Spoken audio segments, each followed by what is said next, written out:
Bu gün axşam saat 21:30 radələrində Göyçay şəhərinin Natəvan küçəsində yerləşən yeşik istehsalı sexində güclü yanğın hadisəsi baş verib. İlkin məlumatlara görə alov qısa müddət ərzində sexin böyük bir hissəsini əhatə edib və ətraf ərazilərə yayılmaq təhlükəsi yaradıb. Hadisə yerinə dərhal Fövqəladə Hallar Nazirliyinin Göyçay yanğından mühafizə hissəsinin canlı qüvvəsi və bir neçə yanğın söndürən texnika cəlb olunub. Yanğın söndürənlərin operativ müdaxiləsi nəticəsində alovun yaxınlıqdakı digər obyektlərə keçməsinin qarşısı alınıb. İlkin məlumata əsasən xəsarət alan yoxdur, lakin sexa və ərazidəki avadanlıqlara ciddi ziyan dəyib.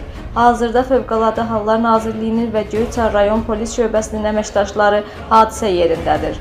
Yanğının baş vermə səbəbləri və dəymiş ziyanın miqyası araşdırılır. Etibar Bəşirov, Göyçay naminə.